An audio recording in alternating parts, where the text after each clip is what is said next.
welcome to the Investment Cuddle, episode 9. I'm Gary and I'm here with Philip. So today we're going to look at bond funds. So we've talked previously a little bit about bonds and bond funds, Philip. What sort of type of bond funds are there? There's four main ways you can own a bond. You can own the individual bond, but as retail investors that's quite difficult, so we're not going to talk a great deal about owning the individual bonds. Then you have unit trusts and OECIs, open-ended investment vehicles, ETFs and investment trusts. Now, with investment trusts, there aren't a great deal of options. There's a couple there that you can go and buy that do bonds, but there's not many. Two of them that immediately I can spring to mind are Invesco Enhanced Income with the ticker IPE, who do corporate credit, and City Merchants High Yield Trust Limited with the ticker CMHY. They both do corporate credit, about just under 50% UK corporate credit, 10 to 20% US, and a spattering of developed markets.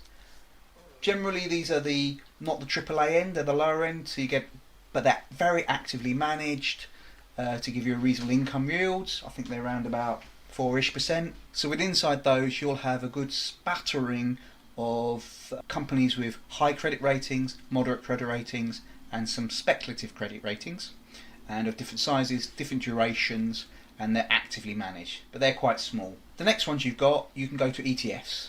Now most of the bond funds in ETFs are governmental bonds. Now with ETFs they pretty much all follow a tracker, so they're following indices, but there are some corporate bond indices out there. I'm a little, as you noticed in the previous podcast, I'm uncomfortable with corporate credit indices because they tend to follow the most indebted corporate company. So I've always stayed away from tracker corporate bond funds, whether that be an ETF or anything. But the governmental ones or emerging market ones, you can get there, and there's a reasonable number. The vast majority are in the unit trust end. Yeah, and I mean when you say the vast majority, we're talking lots, aren't we? We're probably talking possibly hundreds. Yeah. So to me, it's all slightly confusing in the sense that there's all these different funds available, whether they're active, whether, as you said, they're trackers, so they're essentially not managed. But also in what bonds they buy. So when we talked about the investment trusts, they tend to just be corporate bonds, very little else. ETFs, mainly government, with some corporate bonds. When you go to unit trusts, you get all types. You name a bond, there'll be a bond fund for it. UK government bond, gilt funds. Index-linked UK government bonds. European government bonds. Developed markets, global government bonds. Emerging market, global government bonds. Just German government bonds? Just American? Just Canadian? They'll do those. Ones that are actively managed. Those where the manager tries to pick those ones which are called fallen angels. Previously were AAA rated corporate companies that are now below investment grade status, so speculative. Those that they think people have been maybe too aggressive on downgrading. You name it, there's lots of them there. So there's a plethora of different bond funds. Unit trusts is where there's most options available. That's right. So in this slightly confusing world of too many options to choose from, we thought we'd have a look at a couple of those unit trusts, an investment trust, and I think you said, Philip, that investment trusts are there's not very many options around bond funds that are investment trusts. Is there a real reason why that is? I mean, investment trusts are not desperately... there's not lots of investment trusts anyway compared to unit trusts. But is there any reason specifically why bonds, do they not work well within a unit trust? I think historically they used to be, most investment trusts started out as just pure bond funds. Usually for building railways in the 1860s, 1870s, 1890s around the world. And only later did they go into owning shares. I think in the last 25 years or so, maybe 30 years, it used to be UK taxation that made a pure bond investment trust wasn't cost competitive with a unit trust. So I think it was like, I'm not 100% certain, but I think it's tax reasons. But there were a few. There are some investment trusts which are predominantly shares but have some bonds. Murray International is one of them. It's predominantly an international income fund, but they do own some bonds within that to slightly enhance their yield. And there's other ones in the UK that do something similar, or global bonds. But just a pure bond fund in investment trust area is quite rare. Right, okay. So we've picked one, and we've also picked an ETF. So we're just going to go through those, and have a look at their fact sheets that come with any of these funds. So the four that we're going to look at, one is the Royal London Asset Management Short Duration Global High Yield Bond Fund, which is a nice, short, catchy title. The investment trust is Henderson Diverse Income Trust PLC. That's from Janus Henderson Investors.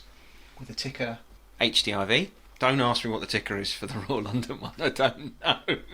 Something ridiculously long. Then the other unit trust is Jupiter Strategic Bond Fund. And the last one we're going to look at, which is the ETF, is an iShares, so that's by BlackRock, Treasury bond, so that's a US Treasury bond, and it's called the 20-year plus ETF. So the ticker for that is IBTL.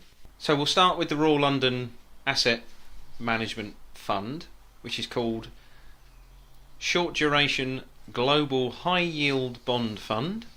A nice catchy title. So Philip, what are these guys investing in? So basically, this fund invests in short-term bonds, so stuff that's probably on average 2 years duration or less, but some 3 years, that sort of time period. High yield, so these are probably going to be not the AAA rated predominantly bonds. Assets from, investment grade, non-investment grade bonds from companies domiciled in Europe, Africa, Asia and Americas, and some investment grade government debt. So when we look at the breakdown of the credit ratings of the bond in the fund, you'll find that of those that are investment grade, so triple B or higher, is only 5.5%. The rest of it is non-investment grade, also euphemism junk bond. So this is where you're getting a high yield because most of the bonds in here pension funds wouldn't be able to hold in large quantities. Okay, so relatively high risk, or very high risk. For a bond fund, this is higher risk than most. In terms of what they're invested in, but over short periods, it's if those bonds are going to fail, they'll fail relatively quickly compared to other bond funds. Also, it's probably worth mentioning this is a humanly active managed fund. They've looked at lots and lots of companies out there and said these ones are possibly turning around. Therefore, their bonds they perceive them to have a lower risk of going bust and defaulting on their bonds, or ones where maybe the managers think that the credit rating agencies have been too aggressive in downgrading them. So they think there's an understanding gap between the nominal credit rating numbers that the credit rating agencies give them and how they perceived the companies who are issuing the bonds. Right, so again, you've said these guys are actively managing this fund, so they'll look for opportunities where they think things have been rated and probably therefore priced in a way where there's opportunity. Yes. Okay. And just looking at the top 10 bonds here, a few of them you'll notice, the two top biggest ones are US American Treasuries, I think two-year Treasuries, about 3% and 2.5%, slightly different durations. Then other famous ones here you might have heard is Mattel Inc., the toy manufacturer. They've got 1.6%. Burger King, 1.6%. Who doesn't like a burger? And then a spattering of other companies I've never heard of. So these are tending probably, but it gives you some idea of the spread, because not everyone realises that Burger King and Mattel are probably not investment grade anymore. Okay, so there's a bit of government bond and government AAA debt. rated government bond. So bond, let's say there's some higher rated government debt in there, and there's some company debt as well, which, as we've said, is in the junk bucket. But this is at 1.5 billion pounds. You're not playing with a small fund here. It's a relatively large fund. So we've said this is an actively managed fund. So the fees around this are 0.48%. So a 0.5% fee to have this actively managed. That, in the grand scheme of things, compared to an ordinary unit trust for equities, is not a high number. No, it's a relatively low number. Relatively low number, but we'll get to the other bond funds to work out whether that's actually low in relative terms for those funds. So I think that's a good brief overview of Royal London. So the next one we're going to look at was the Henderson Diversified Income Trust. So this one's an investment trust. The market capitalisation on this fund is £160 million. So that's an order of magnitude lower than the Royal London Fund. So relatively small fund, and a relatively small fund for an investment trust as well. Yes, and this is probably where you come. Most people invest in bonds do it via unit trusts, not investment trusts historically.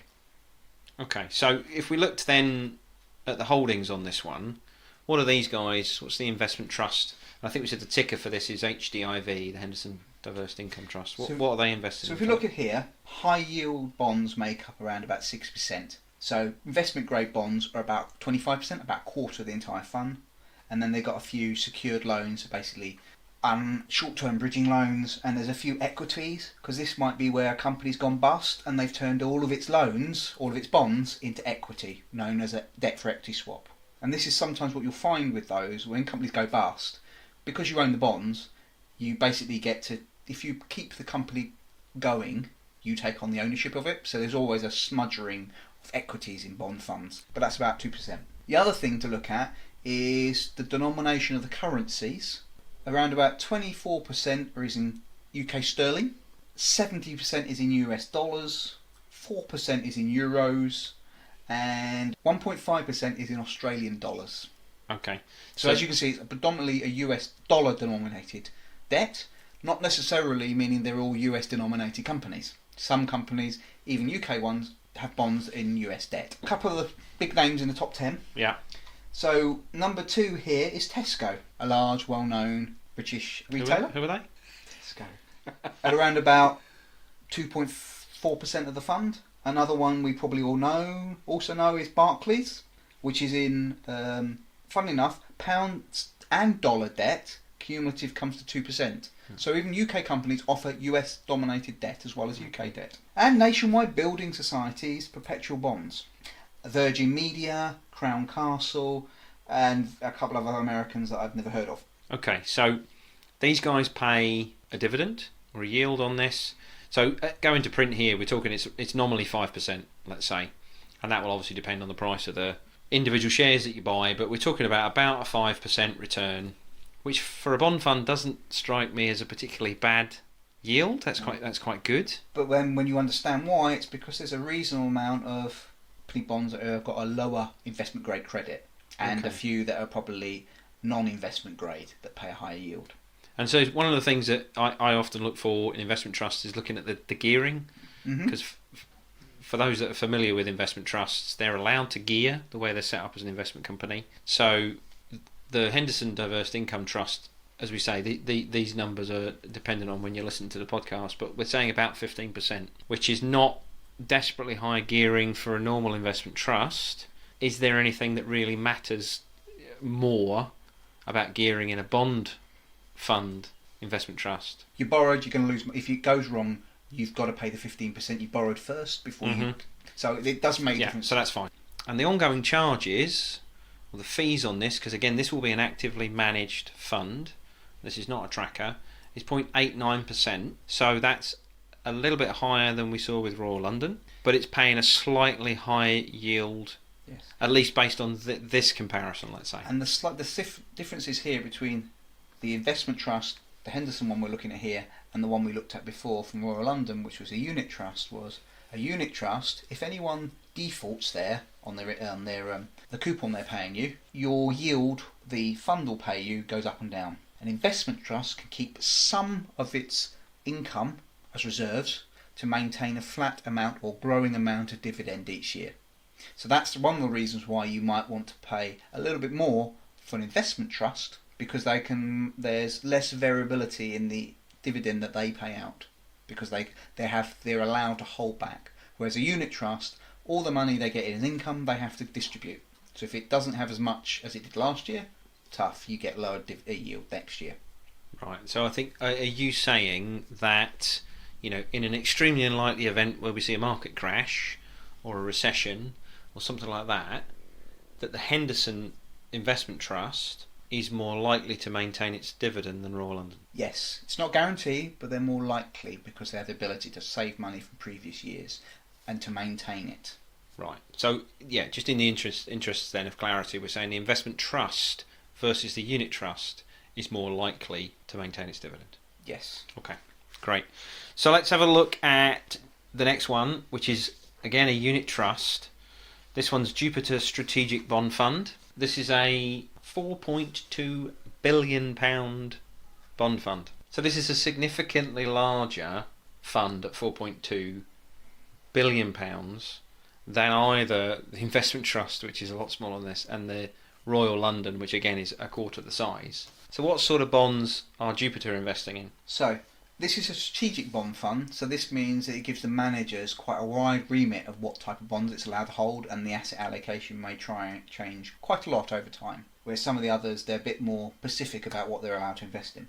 So at least 70% of the fund can be invested in global bonds denominated in sterling or other currencies. Up to 30% of the fund may be invested in other assets such as shares or other open-ended funds. So there is quite a lot of it investing between government debt and corporate credit of various different credit spectrums. So this is a bond fund where the managers pick and choose where they think prices have been heavily discounted from what they believe the company's or the government's actual performance will be, to try and give you that higher yield. Okay, so did we say what the yield was on this? Right, so yeah, so on here it's saying its distributed yield is 2.9%, which is lower than the previous two funds that we've looked at. But again, you've said, in terms of the bonds that they invest in, it's a lot more diverse. Yes. Than the other two funds. Certainly the unit trust and the investment trust we've looked at. But this one is to provide a steady income, but with the prospects of capital growth from buying bonds of companies that have been heavily discounted by others that they think are fallen angels, as they tend to call them. Previously investment grade, they've maybe gone sub-investment grade, that then they believe that over time will go back to being investment grade. Okay. Jupiter, they invest in North America, UK, anywhere in the world. It's global. Yeah, so it's right the way across the board. And if you look at the fees, the trouble is with Jupiter, there's, I like a lot of these funds. There's about what looks like 14 different variants, and that's slightly exaggerated. But if you just look at the type Z income, which pays a quarterly distribution of that income, their fee or their ongoing charge is 0.72%. Which is somewhere between the investment trust and the unit trust that we looked at already. So again, these fees are not very high, but they're in the kind of ballpark of 0.5% to 1% range so far.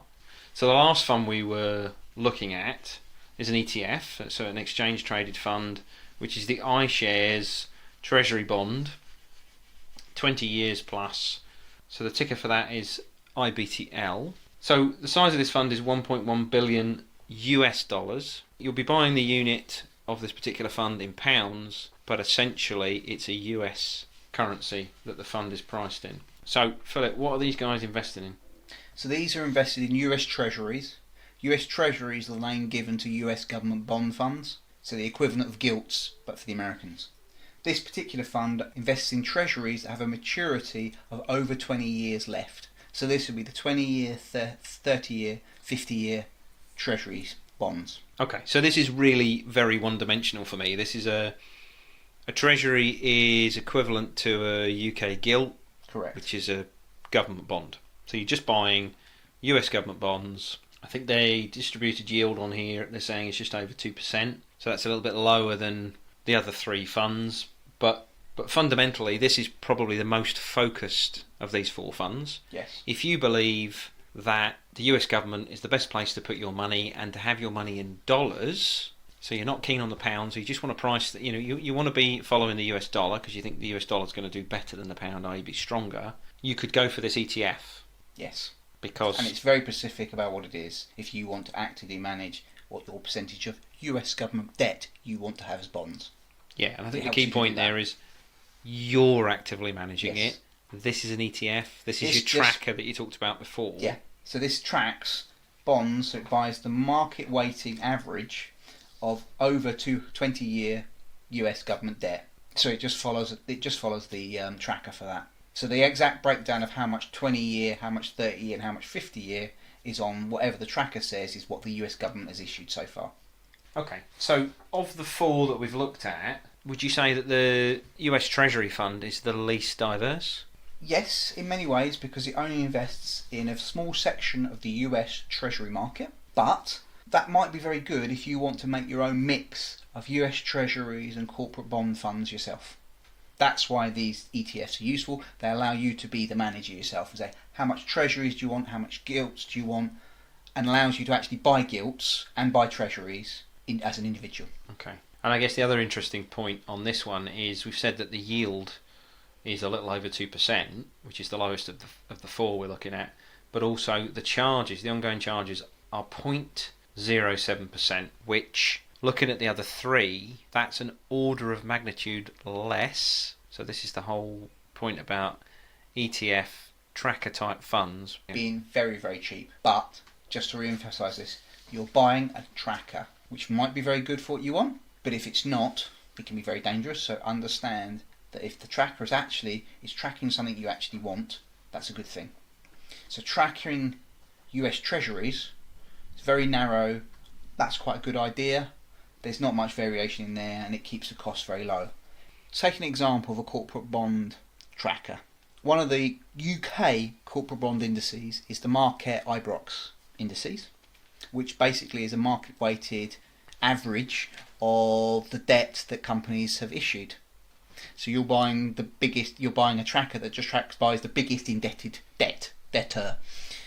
That might be quite uncomfortable just to have a tracker buying that. It'd be very cheap because you might be buying companies that were started off AAA and now going all the way down to sub-investment grade, and you won't really know because it's just following momentum. So you have to really understand what you're buying. I'm personally quite happy to buy single tracker funds that do UK government gilts or US Treasuries. When you start going to corporate bonds, I'm very uncomfortable just having a tracker. Buying corporate bonds whether US, UK or global. Or even emerging market debt for that matter. Government emerging market debt. Because in that instance you're saying you wouldn't be watching the news on those companies or have enough information available to be able to actively manage that fund yourself. Yes. By buying and selling it as required. So I guess that's an interesting health warning on the tracker or the ETF. If you then turn around and say, well, okay, if you want a little bit of the US Treasury fund, the ETF there, the iShares one, in your portfolio, you could do that. If you want to be a bit more diverse, we were looking at the Jupiter fund earlier on, that's significantly more diverse than any of the other ones we've been looking at, I think it's fair to say. So that's much more global, and the actual bonds that they're owning are lower risk, or better rated is probably a better way of putting it. They're better rated than either the investment trust, which was the Henderson Diverse Income, or Royal London? No, because it's a strategic bond fund. The managers have the remit to go quite heavily into investment grade or quite heavily into non-investment grade. So over a time period, their relatively amount will probably change quite a bit to where their managers think is the best opportunities. Some points it's going to be the higher rated investment grade. Other times it's going to be in the lower rated junk bond end. So right. They could have. So when you're saying risks, you can be quite diverse. So coming back then to Henderson Diverse Income and the Royal London Short Duration Bond Fund. Royal London's the unit trust. Henderson's the investment trust. Would you say they are investing in similar types of bonds? Predominantly, yes. The only difference is the Royal London is probably at the shorter duration end compared to the investment trust. I think the investment trust, it's been investing in bonds that are a little bit longer than the average of 2 years. But otherwise, when it looks at the credit ratings of their distribution of what bonds they invest in, they're probably very similar, mainly non-investment grade debt. Okay, so let's take, because we've picked those four because it's four we know about. As we said, there's a plethora of funds out there, so these are by no means a recommendation of any kind. But let's assume that the Royal London and Henderson are, as you said, looking at non-investment grade. Let's switch then to the fact that one's an investment trust, one's a unit trust. Is there any benefit to owning the investment trust over the unit trust in this bond fund scenario? Yes, there's advantage to owning one over the other, and there's for both of them. So we take the first one. For things that are quite illiquid, such as, shall we say, lower grade speculative corporate credit, corporate bonds, where if they get to a recession, they could be very difficult to sell. A closed-end investment vehicle like an investment trust, where the manager doesn't have to sell his underlying assets to allow you to get out. Because you trade on the stock exchange, the guy buying the shares from you allows you to instantly get out, but the manager doesn't have to sell the underlying shares, meaning he's quite stable, so he can ride out some of the storms. Unit trust, unfortunately, if you decide to take your money out, he's got to sell something to get the money back. Now, when things get very illiquid, he runs out of his cash reserves quite quickly, and you can get a problem that has been experienced in the last couple of years with property unit trusts and Woodford Capital Management's unit trusts, where they were so illiquid he couldn't sell them fast enough and he had to stop redemptions for many months. Same with the property funds, they had to stop redemptions for up to half a year to sell enough stuff to then give it back to the investors. Whereas an investment trust never needs to do that. You can always get out of it from the active market without the manager having to sell the underlying assets. So that's the advantage of the investment trust for illiquid assets over a unit trust. The advantage the unit trust has over the investment trust is, if you're a relatively small investor, it's cheaper to buy unit trusts than it is to buy investment trusts. With investment trusts, you've got to pay your stockbroking fee to buy in and out. So therefore, unless you're buying, as we talked in one of our episodes earlier, unless you're buying relatively large chunks at a time, a chunk of say £2,000 or higher, your typical stockbroking fee is about a tenner. So therefore, anything below that, you're paying quite a high percentage of fees. Whereas a unit trust, it's sort of fixed. For most platforms, you're just paying the difference in the bid-offer spread, which is like 0.2, 0.5%. And that can be things as small as £25 a month. So it all depends on how regularly you're buying and at what size you're buying. For something that's very, very liquid, I will prefer to buy them in an investment trust instead of a unit trust. You may not have that opportunity, but it's something you ought to bear in mind. I guess the idea there is to, if you're looking at buying a particular bond fund off your platform, whoever that is, go in, Google search the fund, have a look at the fact sheet, have a look at their latest report, because all of the information we've been talking about today is buried in those documents. And if you want to understand the level of risk you're taking with any of these, you've got to look at the numbers. You've got to have a read through the detail. Otherwise, it's more speculative, black or red, roulette. You either win or you lose in terms of what you're invested in, because actually you don't know. Is that a fair point? You're not really investing because you're just gambling, because you don't actually understand what it is you think you're investing in. Yeah, so we just encourage you to look at those fact sheets. They're not the most interesting read, but if you are investing your own money, or indeed somebody else's, have a read of that information, because it is key to having what we hope will be a successful investment. And always remember the golden rule. Don't invest in something you don't understand. Absolutely. I think I'm probably guilty of that, so we'll leave it there. Thank you, Philip, for your input today, and we'll see you next time.